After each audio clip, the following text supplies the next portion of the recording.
เหอคงรุ่ยเรียกได้ว่าเป็นหนึ่งในพระเอกที่มีอิทธิพลตกให้สาวๆหลายคนเข้ามาอยู่ในไมโครดราม่าหรือซีรีส์แนวตั้งนี้ทุกบทบาทชุดที่สวมใส่ทั้งเครื่องแบบแนวปัจจุบันแนวโบราณล้วนแต่ดึงเอกลักษณ์เฉพาะตัวละครออกมาได้ชัดเจนไม่แปลกใจที่ซีรีส์เปิดตัวกี่เรื่องเหอคงรุ่ยก็กวาดสถิติในอันดับต้นๆเสมอสวัสดี CK Series Addict ช่องที่รวมพระเอกซีรีส์มินิซีรีส์รวมไว้ให้ที่นี่ไม่ต้องไปตามหาชื่อพระเอกหรือชื่อเรื่องให้วุ่นวายเสียเวลาดูซีรีส์อย่าลืมกดติดตาม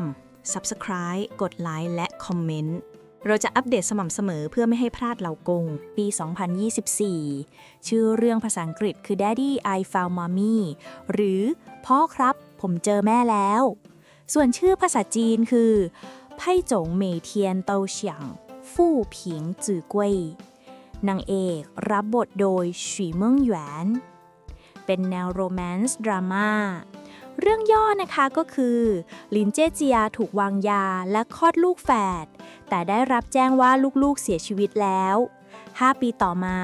เธอได้พบกับชายคนหนึ่งและลูกแฝดอีก2 คนด้วยความช่วยเหลือจากเด็กทั้งสองจึงได้แต่งงานกันและเริ่มต้นชีวิตครอบครัวที่มีสมาชิก4 คนเรื่องถัดไป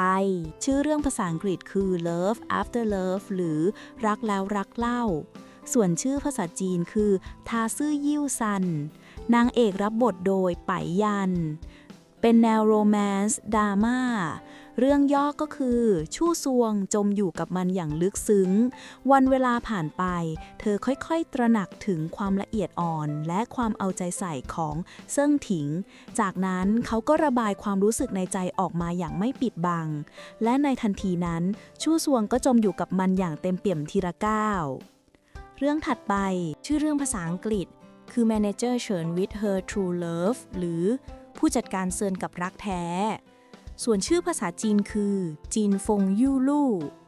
นางเอกรับบทโดยหันเจียหุ่ยเป็นแนวโรแมนต์เรื่องย่อก็คือจะเป็นอย่างไรเมื่อทั้งต่างก็ยังโสดฝ่ายหญิงผู้มีแต่ความผิดหวังปะทะศาสตราจารย์ผู้ตลกและยังไม่แต่งงานกั้นยิ้มไปกับคู่รักที่มีเรื่องให้ลุ้นเรื่องถัดไปชื่อเรื่องแปลไทยคือมหาเศรษฐีตกหลุมรักฉันส่วนชื่อภาษาจีนคือสันควนเสินฉงโซฟู่ต้าเหล่าไอ้ซ่างหวอนางเอกรับบทโดยสีมึ่งเหยียนเป็นแนวโรแมนต์เรื่องย่อก็คือสู้เคอเด็กส่งของที่สูญเสียคุณแม่ไปได้ช่วยเหลือคุณปู่ฟู่ปู่ของมหาเศรษฐีโดยบังเอิญและต่อมาได้นัดบอดกับฟู่หนานเสิงหลานชายของมหาเศรษฐีเพื่อชดใช้หนี้ค่ารักษาพยาบาลของแม่เธอจึงรับเงินมั่น$200,000และกลายเป็นภรรยาของฟู่หนานเสิงเนื่องจากการแต่งงานของฟู่หนานเสิงถูกจัดการโดยปู่ของเขาจึงยังคงระแวงสู้เคอและปกปิดตัวตนที่แท้จริงไว้ระหว่างที่อยู่ด้วยกันทั้งสองก็ยิ่งผูกพันทางอารมณ์มากขึ้นเรื่อยๆแต่ภูมิหลังที่ร่ำรวยของฟู่มากลายเป็นต้นเหตุของความเข้าใจผิดก่อให้เกิดความเข้าใจผิดและความท้าทายที่น่าสนใจมากมายเรื่องถัดไปชื่อเรื่องภาษาอังกฤษคือ Mr. เป่ย Loves Her So Much Season 2 หรือ Mr. เป่ยรักเธอมากหรือพ่อครับผมเจอแม่แล้ว2ส่วนชื่อภาษาจีนคือเผยจงไหมเทียนโต้ฉางฟู่ผิงจื่อกุ้ย第二季นางเอกรับบทโดยฉีเมิงหยวนเป็นแนวคอมเมดี้แฟมิลี่โรแมนต์เรื่องย่อก็คือ5 ปีก่อนอุบัติเหตุทำให้ฉันคิดว่าตัวเองคงเสียลูกไปแล้วใครจะคิดว่าโชคชะตาจะง่ายดายขนาดนี้ทั้งที่ฉันประสบความสำเร็จทั้งความรักครอบครัวและหน้าที่การงานเรื่องถัดไปชื่อเรื่องแปลไทยคือย้อนเวลากลับไปในยุค1970ส่วนชื่อภาษาจีนคือชวนซูชีหลิงเหลิงเมี่ยนจีจางแย่แย่สีฉวงตันนางเอกรับบทโดยหม่าชิวหยวนเป็นแนวโรแมนต์แฟนตาซีเรื่องย่อก็คือ ลู่จินหยางนักบินขับไล่ผู้เย็นชาและภาคภูมิใจได้พบกับหญิงสาวที่ถูกวางยาและลักพาตัวบนรถไฟเธองดงามมีเสน่ห์น่าหลงไหลเธอร้องเรียกลู่จินหยางว่าสามีช่วยฉันด้วยนับจากนั้นเป็นต้นมาเธอหลอกหลอนความฝันของเขาทุกคืนจนกระทั่งวันหนึ่งลู่จินหยางค้นพบว่าเธอเป็นน้องสาวบุญธรรมที่หลงตัวเองและหยิ่งยโสของเขาซึ่งเขาพยายามหลีกเลี่ยงมาตลอดเรื่องถัดไปชื่อเรื่องภาษาอังกฤษคือ The Legend of Tao Ti หรือบันทึกเต่าตี้ส่วนชื่อภาษาจีนคือเท่าเทียจี้เรื่องนี้เป็นตัวละครสนับสนุนเป็นแนวผจญภัย Romance Fantasy เรื่องย่อก็คือในเมืองอู่เซี่ยร้านอาหารเทียนเซียงขึ้นชื่อในเรื่องอาหารเลิศรสแต่ละจานล้วนเชื่อมโยงกับเรื่องราวบทเรียนทางศิลธรรมหรือการสะท้อนธรรมชาติของมนุษย์เทียนเซียงบริหารโดยจูเฉิงปี้เชฟมากฝีมือร่วมกับฉางชิงหุ้นส่วนของเธอนักบัญชีแม้ทั้งสองจะทะเลาะกันบ่อยครั้งแต่พวกเขาก็ผ่านพ้นอุปสรรคมากมายที่ทำให้พวกเขาใกล้ชิดกันมากขึ้นอย่างไรก็ตามสถานการณ์กลับพลิกผันเมื่อองค์ชายแห่งอาณาจักรบังคับให้เฉิงปี้ปรุงอาหารจานหนึ่งที่จะทำให้เขาเป็นอมตะระหว่างนั้นเธอได้แปลงร่างเป็นเต้าเทียสิ่งมีชีวิตในตำนานผู้กระหายใคร่รู้ที่ไม่อาจต้านทานได้ที่คุกคามจะทำลายเมืองทั้งเมืองชังชิงจะค้นหาหัวใจของเฉิงปี้ที่อยู่ในตัวอสูรตนนั้นและช่วยอู่เซี่ยได้หรือไม่เรื่องถัดไปชื่อเรื่องภาษาอังกฤษคือ Transforming Lives หรือสลับร่างส่วนชื่อภาษาจีนคือกู้ฮวนเหรินเชิงเต๋อหวอเหมินนางเอกรับบทโดยหวางเก๋อเก๋อเป็นแนวคอมเมดี้แฟนตาซีเรื่องย่อก็คือหญิงสาวชาวบ้านและหญิงสาวผู้ร่ำรวยแลกเปลี่ยนตัวตนและเดินทางข้ามเวลาและอวกาศเพื่อค้นหาตัวเองซูเหลียนเฉียวสาวงามประจำหมู่บ้านเกิดในช่วงทศวรรษ 1980 เป็นเด็กกำพร้าที่เติบโตมาด้วยรายได้มหาศาลจากหลายครอบครัวงานอดิเรกหลักของเธอคือเลี้ยงหมูบุคลิกที่ร่าเริงขยันขันแข็งเธอเดินทางผ่านประตูคอกหมูของตัวเองเข้าสู่ศตวรรษที่ 11 โดยบังเอิญและได้พบกับลูกสาวของซูกรุ๊ปทายาทในศตวรรษที่ 11 ที่กำลังหลบหนีการแต่งงานทั้งสองต่างประหลาดใจเมื่อพบว่าทั้งคู่มีหน้าตาคล้ายคลึงกันอย่างน่าประหลาดใจเรื่องราวพลิกผันน่าขบคิดเหล่านี้ยังสะท้อนความจริงอันลึกซึ้งอีกด้วยเรื่องถัดไป Welcome to CK Series Addict. All your favorite actors series and miniseries in one place. No more searching, just watching. Subscribe, like, comment. Stay updated with regular uploads. Don't miss out. ปี 2025 ชื่อเรื่องภาษาอังกฤษคือ Towards the Truth หรือปุยเมฆยามเช้าส่วนชื่อภาษาจีนคือเฉาหยุนสั้นเรื่องนี้เป็นตัวละครสนับสนุนเป็นแนวระทึกขวัญประวัติศาสตร์ลึกลับเหนือธรรมชาติเรื่องย่อก็คือ10 ปีก่อนตระกูลเซินทั้งหมดถูกสังหารหมู่ในชั่วข้ามคืนเหลือเพียงเซินซ่งผู้เยาว์ที่ยังมีชีวิตอยู่เมื่อเซินซ่งเติบโตขึ้นเขาสอบผ่านราชสำนักเพื่อแก้แค้นแต่โชคชะตาเล่นตลกกับเขาและในที่สุดเขาก็ถูกลดตำแหน่งลงเป็นสามัญชนระหว่างเหตุเพลิงไหม้ที่หอคอยหัวมึนในเทศกาลพันปีของพระพันไตรสีเซินซ่งได้เปิดโปงความเฉยเมยของข้าหลวงประจำท้องถิ่นและกลายเป็นสามัญชนของจักรพรรดิระหว่างนั้นเขาได้พบเหล่ามิตรภาพและจัดตั้งทีมนักสืบเพื่อไขคดีประหลาดมากมายและในที่สุดก็ได้เปิดเผยความจริงเบื้องหลังการกวาดล้างตระกูลเซินซ่งเรื่องถัดไปชื่อเรื่องภาษาอังกฤษคือ Trapped in a Deadly Love หรือติดอยู่ในความรักส่วนชื่อภาษาจีนคือเหย่าชิงหลีนางเอกรับบทโดยหม่าชิวหยวนเป็นแนวโรแมนซ์เรื่องย่อก็คือสิ่งที่เซินชิงหลี่เสียใจที่สุดน่าจะเป็นการที่เธอขอให้ชายที่เธอแอบชอบมา8 ปีจ่ายเงินให้หลังจากมีความสัมพันธ์ชั่วข้ามคืนนับจากนั้นเป็นต้นมากุเหิงก็ติดเธอคอยอยู่เคียงข้างเธอในตอนกลางคืนแต่ทำตัวเรากับคนแปลกหน้าในตอนกลางวันเมื่อการแต่งงานของกุเหิงได้รับการยืนยันเธอจึงขีดเส้นแบ่งระหว่างพวกเขาแต่เธอกลับถูกชายคนนั้นพากลับบ้านเธอคิดว่าเธอเป็นแค่ของเล่นที่ไม่จำเป็นเธอไม่รู้เลยว่าเขาตกหลุมรักเธออย่างหัวปากหัวปั๊มและติดเธอไปแล้วเรื่องถัดไปชื่อเรื่องแปลไทยคือระเบียงทองส่วนชื่อภาษาจีนคือหวงจินไถเป็นแนวมิตรภาพ เรื่องย่อก็คือ เพียงชั่วข้ามคืน ฉู่ฉิน แม่ทัพผู้มีชื่อเสียง ถูกกล่าวหาอย่างผิดว่าเป็นกบฏ ไม่เพียงแต่ชีวิตของเขาต้องสูญเปล่า ขาหักและใกล้ตายเท่านั้น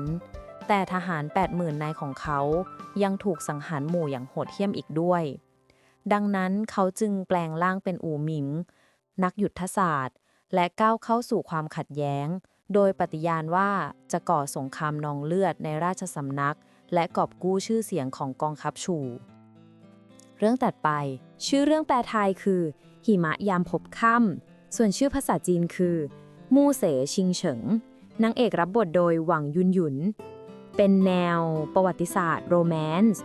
เรื่องย่อก็คือเพื่อสนองความปรารถนาสุดท้ายของพี่ชาย เจียงซือหยวนหัวหน้าหุบเขาเหยาหวังจึงปกปิดตัวตน และแต่งงานเข้าคฤหาสน์ของนายพล กลายเป็นภรรยาและแม่ที่ซื่อสัตย์ทว่าสามีผู้ชั่วร้ายของเธอกลับมาพร้อมกับแพทย์หญิงคนหนึ่ง พยายามถอนมั่น ผู้สำเร็จราชการที่เจียงซือหยวนเคยช่วยไว้โดยไม่ได้ตั้งใจ ได้เข้ามาแทรกแซงแทนเธอ โดยใช้กลยุทธ์ชาเขียวนำไปสู่ความเข้าใจผิด เจียงซือหยวนตัดสินใจจากไปและไล่ตามความฝันของตนเอง ขณะที่พัวพันกับผู้สำเร็จราชการ เธอได้เปิดเผยสาเหตุการตายของพี่ชาย เรื่องถัดไป ชื่อเรื่องภาษาอังกฤษเนี่ยคือ Please Come Into My Heart หรือเข้ามาอยู่ในอ้อมแขนของฉัน ส่วนชื่อภาษาจีนคือฉิงจุ้นรู้หัวไว้นางเอกรับบทโดยหลิวเนียนเป็นแนวประวัติศาสตร์โรแมนซ์เรื่องย่อก็คือซ่งเหยาจือเสียชีวิตกระทันหันและย้อนเวลากลับไปในอดีตการเพื่อมาเป็นลูกสาวของนายกรัฐมนตรีเดิมทีเธอต้องการหย่าร้างและกลับบ้านไปใช้ชีวิตอย่างมีความสุขแต่กลับหลงเชื่อไปว่าตนเองได้เชื่อมโยงกับชีวิตและความตายของจอมทรราชซ่งเหยาจือดึงดูดจอมทรราชด้วยสติปัญญาส่วนจอมทรราชก็ปกป้องเธอด้วยความแข็งแกร่งความสัมพันธ์ของทั้งสองค่อยๆอบอุ่นขึ้นเรื่อยๆเมื่อพวกเขาเข้ากันได้ดีในที่สุดเรื่องถัดไปชื่อเรื่องแปลไทยคือ หลังจากถอดชุดเกราะออก ฉันก็มีชื่อเสียงในเมืองหลวง ส่วนชื่อภาษาจีนคือเซี่ยจ่าโฮวหวอหมิงต้งจิ้งเฉิงนางเอกรับบทโดยหยางเฉินลู่เป็นแนวโรแมนต์ดราม่าเรื่องย่อก็คือณจุดสูงสุดแห่งเกียรติยศแม่ทัพหญิงผู้มีชื่อเสียงแห่งอาณาจักรใต้โบราณถูกสังหารในคืนก่อนชัยชนะถูกปลงพระชนขณะรับคำสรรเสริญจากอมจักรพรรดิหลายศตวรรษต่อมาเธอได้กลับมาเกิดใหม่เป็นหนานซางหนิงที่ด้าแท้ของตระกูลหนานอันทรงเกรียงไกรในยุคปัจจุบันที่ถูกละทิ้งมานานท่ามกลางการต้อนรับที่เย็นชาพ่อแม่และปู่ผู้ไม่แยแสซางหนิงไม่ย่อท้อมุ่งมั่นที่จะใช้ประโยชน์จากกฎหมายมรดกสมัยใหม่เธอฝ่าฟันความซับซ้อนของโลกยุคใหม่ขณะเดียวกันก็ต้องต่อสู้กับแผนการร้ายของน้องสาวบุญธรรมผู้ขุ่นเคืองและคนอื่นๆเรื่องถัดไปชื่อเรื่องแปลไทยคือจูบฉันเมื่อลมพัดส่วนชื่อภาษาจีนคือเฟิงฉี่ฉือจินบนหว่อนางเอกรับบทโดยจางฉุคานเป็นแนวโรแมนต์ดราม่าเรื่องย่อก็คือซ่งอี้จูนักเรียนดีเด่นในปักกิ่งแกล้งเข้าหาผู้ต้องสงสัยในงานปาร์ตี้บนเรือยอชท์เพื่อสืบหาความจริงเกี่ยวกับการฆ่าตัวตายของน้องสาวเธอจีบหนุ่มรวยๆและดึงดูดความสนใจของเศร้าอินฉีทั้งสองเปลี่ยนจากการทดสอบกันไปสู่การตกหลุมรักชื่อเรื่องภาษาอังกฤษคือ How dare you หรือน่าเสียดายส่วนชื่อภาษาจีนคือเฉิงเหอถี่ถงนางเอกรับบทโดยหลิวเนียนเป็นแนวโรแมนต์แฟนตาซีเรื่องย่อก็คือหวังชุยฮวาพนักงานออฟฟิศธรรมดาคนหนึ่งถูกผลักดันให้มาอยู่ในนิยายในฐานะนางร้ายผู้โคร้ายเพื่อเปลี่ยนแปลงโชคชะตาเธอจึงร่วมมือกับจอมทรราชผู้ซึ่งเป็นเพื่อนร่วมโลกเช่นกันพวกเขาร่วมกันต่อสู้เพื่อเอาชีวิตรอดจากนางเอกและพระเอกจอมมองแผนคนเดิมของเรื่องถัดไปชื่อเรื่องภาษาอังกฤษคือ Lingering in Mind หรือยังคงอยู่ในใจส่วนชื่อภาษาจีนคือแน่นแน่นโยชือนางเอกรับบทโดยหลิวเนียนเป็นแนวโรแมนต์เรื่องย่อก็คือซังลู่นักศึกษาสาวกลายมาเป็นนางร้ายจอมวายร้ายในนิยายเดิมทีเธอเกลียดสามี CEO ผู้เงียบขรึมแต่กลับเสียชีวิตอย่างน่าอนาถซังลู่สาบานว่าจะเปลี่ยนแปลงโชคชะตาทนุถนอมชีวิตสมรสหน้าที่การงานและครอบครัวความอบอุ่นของเธอสัมผัสสามีเชื่อมโยงหัวใจของพวกเขานำไปสู่ความรักและความสำเร็จเรื่องถัดไป ชื่อเรื่องภาษาอังกฤษคือ Inviting You to Cross the Red Thread หรือชวนคุณข้ามแม่น้ำแดง ส่วนชื่อภาษาจีนคือเยาจุนตู้หงหลวนนางเอกรับบทโดยจ้างอี้หลิงเป็นแนวโรแมนซ์แฟนตาซีเรื่องย่อก็คือฉินเย่คุณนายยุคใหม่เดินทางย้อนเวลาผ่านยุคโบราณพร้อมกับกุญแจรถ Rolls-Royce เขาต้องพัวพันกับซ่งหวันชิงศิษย์สำนักเฉวียนเหมือนเพื่อขจัดปีศาจแดงทั้งสองร่วมการจัดการกับวิญญาณร้ายและแผนการร้ายผ่านการแต่งงานตามสัญญาค่อยๆคลี่คลายความเข้าใจผิดในอดีตชาติและตกหลุมรักกันเรื่องถัดไปชื่อเรื่องภาษาอังกฤษคือ Mist of Love หรือหมอกแห่งรักส่วนชื่อภาษาจีนคือวูเซิร์ฉานเหมียนนางเอกรับบทโดยหวังอ้ายหลิงเป็นแนวโรแมนซ์เรื่องย่อก็คือนีอิ๋วพาลูกสาวไปโรงพยาบาลแต่กลับพบว่าหมอที่รักษาคือแฟนเก่าที่หายหน้าหายตาไปนานหลังจากห่างหายไป7 ปีเธอได้เปลี่ยนชื่อและรูปร่างที่ผอมลงจากเดิมเขาจำเธอไม่ได้และไม่รู้ด้วยซ้ำว่าเธอแอบให้กำเนิดลูกสาวของเขาเมื่อเด็กหญิงจับมือเธอและถามว่าแม่ร้องไห้ทำไมนีอิ๋วตอบไม่ได้แต่หันหลังวิ่งหนี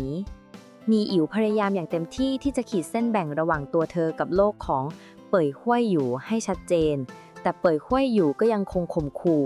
ล่อลวงแกล้งป่วยอ้อนวอนและแม้กระทั่งความดื้อรั้นอย่างไม่อายในการแสวงหาความรักเรื่องถัดไปชื่อเรื่องแปลไทยคืออดีตภรรยาสุดสวยกลับมาแต่งงานกับหนุ่มแกร่งส่วนชื่อภาษาจีนคือเม่าเหมยเสียนชีฉงเซิงชาอิงฮะกันนางเอกรับบทโดยหยางสู่ยู่เป็นแนวโรแมนซ์เรื่องย่อก็คือหลินอี้หวานกลับมาเกิดใหม่อีกครั้งในวัย 20 ปีและตั้งใจที่จะหลีกหนีชะตากรรมอันน่าเศร้าในอดีตชาติที่เธอถูกซ่งฮวยชิงและหลินอี้โหลบอรัตเธอจึงตามหาเซี่ยหลินเพื่อแต่งงานกับเขาโอนทรัพย์สินของแม่ผู้ล่วงลับและแก้แค้นทั้งสองอย่างชันฉลาดความกับตัดความสัมพันธ์กับพ่อผู้ชั่วร้ายของเธอ Welcome to CK Series Addict. All your favorite actors series and miniseries in one place. No more searching, just watching. Subscribe, like, comment. Stay updated with regular uploads. Don't miss out.